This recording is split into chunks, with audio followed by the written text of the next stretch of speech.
ನಾನು doctor Prakash K, Karnataka ರಾಜ್ಯ ರಸ್ತೆ ಸಾರಿಗೆ ನಿಗಮಗಳ ನೌಕರರ ಫೆಡರೇಷನ್ CITU ಸಂಘಟನೆ ಏನಿದೆ ಅದರ ಉಪಾಧ್ಯಕ್ಷ ಇದ್ದೀನಿ ಮತ್ತು CPIM ಪಕ್ಷದ ರಾಜ್ಯ ಕಾರ್ಯದರ್ಶಿ ಇದ್ದೀನಿ. ಸಾರಿಗೆ ನೌಕರರ ಮುಷ್ಕರ ನಡೀತಾ ಇದೆ. ನಿನ್ನೆ ಇದ್ದಕ್ಕಿದ್ದಂತೆ ಸರ್ಕಾರ ಒಂದು ನೋಟಿಫಿಕೇಶನ್ ಹೊರಡಿಸಿದೆ. ಈ ನೋಟಿಫಿಕೇಶನ್ ನಿರೀಕ್ಷೆ ಮಾಡಿದ್ರೆ ಸಂಘಟನೆ? ಇಲ್ಲ, ಸರ್ಕಾರ ನಮ್ಮ ಬೇಡಿಕೆಗಳನ್ನು ಒಪ್ಕೊಳ್ಳೇಬೇಕಾದಂಥ ಅನಿವಾರ್ಯತೆ ಇದೆ, ಪರಿಸ್ಥಿತಿ ಆಗಿದೆ. ಆದರೆ ಅವರು ಮಾತುಕತೆ ಮಾಡಬೇಕಾಗಿತ್ತು. ಮಾತುಕತೆ ಮಾಡದೇನೆ ಅವರೊಂದು ನೋಟಿಫಿಕೇಷನ್ ಮಾಡಿದ್ದಾರೆ. ಅವ್ರು ನೋಟಿಫಿಕೇಷನ್ ಮಾಡಿರೋದಕ್ಕೆ ನಮ್ಮ ವಿರೋಧ ಏನಿಲ್ಲ. ಆದರೆ ಪ್ರಾಬ್ಲಮ್ ಇರೋದು ಅದರಲ್ಲಿ ಅವ್ರು ಹೇಳಿರ್ತಕ್ಕಂಥ ವಿಚಾರಗಳಿಗೆ ಸಂಬಂಧಪಟ್ಟಂತೆ. ಅವರು ಹಿಂದಿನ ಬಾಕಿ ಅಂದರೆ 2024ಕ್ಕಿಂತ ಹಿಂದೆ ಇದ್ದಂಥ ವೇತನ ಬಾಕಿ ಏನಿದೆ, 38 ತಿಂಗಳ ವೇತನ ಬಾಕಿ, ಅದನ್ನು ಹಿಂದಿನ ಮಾತುಕತೆಗಳಲ್ಲಿ 14 ತಿಂಗಳು ಕೊಡ್ತೀವಿ ಅಂತ ಹೇಳ್ತಿದ್ರು. ಇನ್ನು ಉಳಿದಂಥ 24 ತಿಂಗಳದ್ದು ಬಿಟ್ಟುಬಿಡಬೇಕು ಅಂತ ಹೇಳ್ತಿದ್ರು ಅವರು. ಆದರೆ ಈಗ ಅದನ್ನು ಸ್ವಲ್ಪ ಹೆಚ್ಚಳ ಮಾಡಿದ್ದಾರೆ. ಇನ್ನು 12 ತಿಂಗಳು ಸೇರಿಸಿದ್ದಾರೆ. 26 ತಿಂಗಳು ಕೊಡ್ತೀವಿ, ಇನ್ನು 12 ತಿಂಗಳು ಕೊಡೋಕ್ಕಾಗಲ್ಲ ಅಂತೇಳಿ ಹೇಳಿದ್ದಾರೆ. ಹೀಗಾಗಿ ಸಣ್ಣ ಪ್ರಮಾಣದ ಹೆಚ್ಚಳ ಮಾಡಿದ್ದಾರೆ ಅನ್ನುವಂಥದ್ದನ್ನು ನಾವು ಸ್ವಾಗತ ಮಾಡ್ತೀವಿ. ಆದರೆ ಸಮಸ್ಯೆ ಇರೋದು 1/1/2024ರಿಂದ ಹೊಸ ವೇತನ ಮಾತುಕತೆಯನ್ನು ಅವರು ಮಾತಾಡಬೇಕಾಗಿತ್ತು. ಇದುವರೆಗೂ ಮಾತಾಡಿಲ್ಲ ಅದರ ಬಗ್ಗೆ.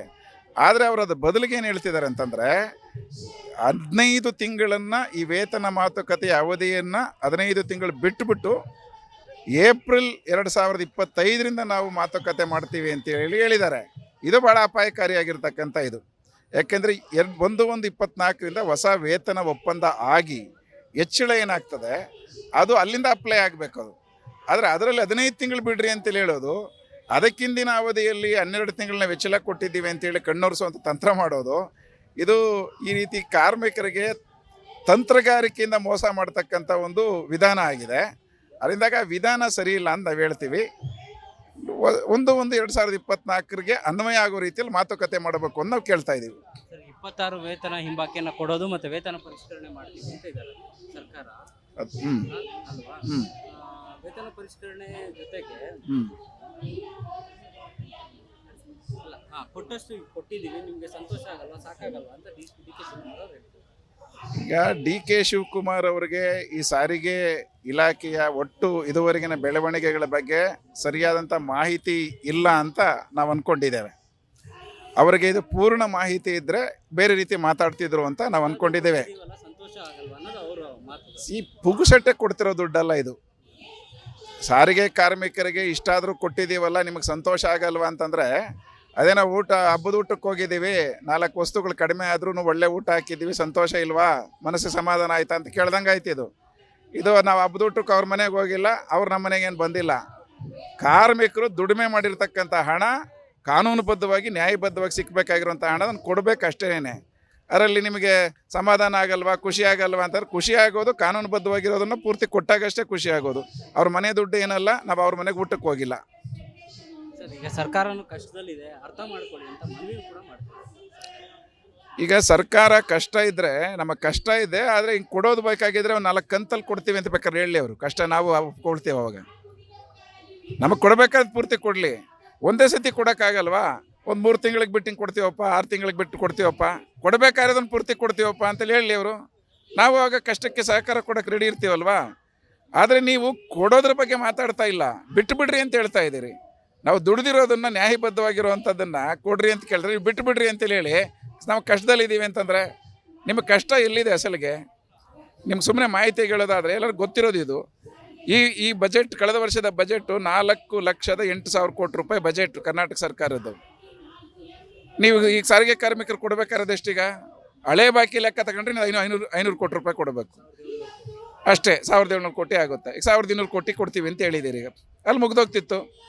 ದೊಡ್ಡ ಸಮಸ್ಯೆ ಏನಿದೆ ಇದೆ, 4 ಲಕ್ಷ. ಈಗ ಮತ್ತೆ ನೀವು 4.5 ಲಕ್ಷ ಕೋಟಿ ಬಜೆಟ್ ಬಗ್ಗೆ ಮಾತಾಡ್ತಾ ಇದ್ದೀರಿ. 4.5 ಲಕ್ಷ ಕೋಟಿ ಬಜೆಟ್ ಮಾಡುವಂಥ ಒಂದು ಸರ್ಕಾರಕ್ಕೆ ಹಳೆ ಬಾಕಿ 500 ಕೋಟಿ ಕೊಡೋದನ್ನು ಕಷ್ಟ ಅಂತ ನೀವು ಹೇಳ್ತೀರಿ. ಮತ್ತು 1/1/2024ರಿಂದ ಕೊಡಬೇಕಾಗಿರುವಂಥ ವೇತನ ಹೆಚ್ಚಳದ ಮಾತುಕತೆ ವಿಚಾರಕ್ಕೆ 15 ತಿಂಗಳು ಬಿಟ್ಟುಬಿಟ್ರಿ ಅಂತ ಕೇಳ್ತಾ ಇದ್ದೀರಿ. ಯಾವ ನ್ಯಾಯ ಇದು?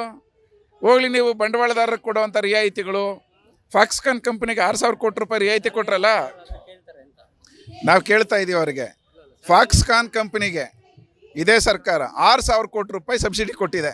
ಒಂದು ವಿದೇಶಿ ಕಂಪ್ನಿಗೆ 6,000 ಕೋಟಿ ರೂಪಾಯಿ ಸಬ್ಸಿಡಿ ಕೊಡೋಕ್ಕೆ ನಿಮಗೆ ತಾಕತ್ತಿದೆ ಅಂತ ಆದರೆ ಈ ರಾಜ್ಯದ ಗೌರವವನ್ನು ಘನತೆಯನ್ನು ನಿಮ್ಮ ಗ್ಯಾರಂಟಿ ಯೋಜನೆಗಳನ್ನು ಪರಿಪೂರ್ಣವಾಗಿ ಜಾರಿ ಮಾಡುವಂಥದ್ರಲ್ಲಿ ಶ್ರಮ ಆಗ್ತಿರುವಂಥ ಕಾರ್ಮಿಕರಿಗೆ ನೀವು 500 ಕೋಟಿ ಕೊಡೋದು ಕಷ್ಟ, 1,000 ಕೋಟಿ ಕೊಡೋದು ಕಷ್ಟ ಅಂತೇಳಿ ಹೇಳಿದ್ರೆ ಏನು ಹೇಳ್ಬೇಕು ನಿಮಗೆ? ಇಡೀ ನಿಮ್ಮ ಸರ್ಕಾರದ ಗ್ಯಾರಂಟಿ ಯೋಜನೆಯ ಮುಖಾಂತರ ಸರ್ಕಾರಕ್ಕೆ ಗೌರವ ತರ್ತಿರೋ ಕೆಲಸ ಮಾಡ್ತಿರೋ ಕಾರ್ಮಿಕರು ಇವರು. ಕರ್ನಾಟಕದ ಕೋಟ್ಯಾಂತರ ಜನ ಮಹಿಳೆಯರು, ಜನರ ಸಾಮಾನ್ಯರಿಗೆ ಸೇವೆ ಸಲ್ಲಿಸ್ತಿರೋರು. ಅವ್ರಿಗೆ ಕೊಡಬೇಕಾಗಿರೋದನ್ನು ಕೊಡೋದಕ್ಕೆ ಕಷ್ಟ ಅಂತೀರಿ. ಒಂದು ಪ್ರೈವೇಟ್ ಕಂಪ್ನಿಗೆ, ವಿದೇಶಿ ಕಂಪ್ನಿಗೆ 6,000 ಕೋಟಿ ರೂಪಾಯಿ ಸಬ್ಸಿಡಿ ಕೊಡೋಕ್ಕೆ ನಿಮ್ಮ ಹತ್ರ ಹಣ ಇದೆಯಾ? ಹೆಂಗೆ ಕೊಡ್ತೀರಿ ನೀವು ಅವಾಗ? ಆವಾಗ ಎಲ್ಲಿಂದ ಹಣ ಬರುತ್ತೆ? ಕಷ್ಟ ಇಲ್ವ ನಿಮ್ಗೆ? ಅವಾಗ ನೀವು ಕೊಡಬೇಕಾದವ್ರು ಕೊಡ್ತಾ ಇದ್ದೀರಿ, ದುಡಿಮೆ ಮಾಡೋರು ಕೊಡೋದಕ್ಕೆ ಈ ಮಾತುಗಳು ಮಾತಾಡ್ತಾ ಇದ್ದೀರಿ. ಅದರಿಂದಾಗಿ ನಮಗೆ ಇದು ಒಪ್ಪಿಗೆ ಆಗ್ತಾ ಇಲ್ಲ. ಸರ್, ಈಗ ಮುಷ್ಕರ ಮಾಡಬೇಕು ಅಂತ ಹೋದಾಗ ಜನಾಕ್ರೋಶನು ಜನರಿಗೆ ತೊಂದರೆ ಆಗುತ್ತೆ.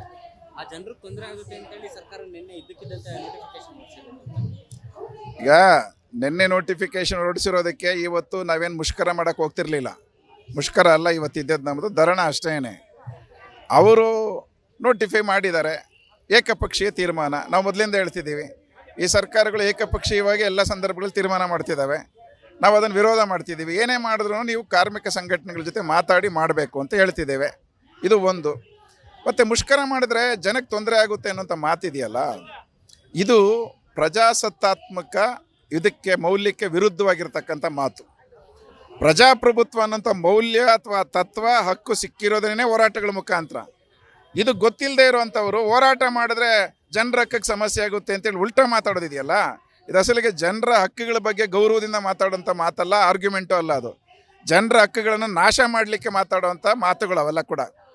ಜನ ಹೋರಾಟ ಮಾಡಿದ್ರೆ ಮಾತ್ರನೇ ಪ್ರಜಾಪ್ರಭುತ್ವ ಉಳಿಯೋದು. ಪ್ರಜಾಪ್ರಭುತ್ವದ ಅಂತಸತ್ವ ಇರೋದೇ ಹೋರಾಟಗಳಲ್ಲಿ. ಅದನ್ನು ಅರ್ಥ ಮಾಡ್ಕೊಳ್ಳದೆ ಇರುವಂಥವ್ರು, ಹೋರಾಟಗಳು ಬೇಡ ಅನ್ನೋವಂಥವ್ರು ಪ್ರಜಾಪ್ರಭುತ್ವ ವಿರೋಧಿಗಳಾಗಿದ್ದಾರೆ ಅಂತ ನಮ್ಮ ಅರ್ಥ ಅಷ್ಟೇ. ಸರ್, ಈಗ 38 ತಿಂಗಳ ಹಿಂಬಾಕಿ ಬರೋವರೆಗೂ ಹೋರಾಟ ಮುಂದುವರಿಯುತ್ತೆ. ನಾವು ಕೇಳ್ತಿದ್ದೀವಿ ಅದನ್ನು. 38 ತಿಂಗಳು ಹಿಂಬಾಕಿ ಕೊಡಬೇಕು ಮಾತ್ರ ಅಲ್ಲ, ಒಂದು 24ರಿಂದ ಅನ್ವಯ ಆಗುವಂಥ ರೀತಿಯಲ್ಲಿ ವೇತನ ಮಾತುಕತೆ ಮಾಡಬೇಕು ಅಂತ ಹೇಳ್ತಾ ಇದ್ದೀವಿ.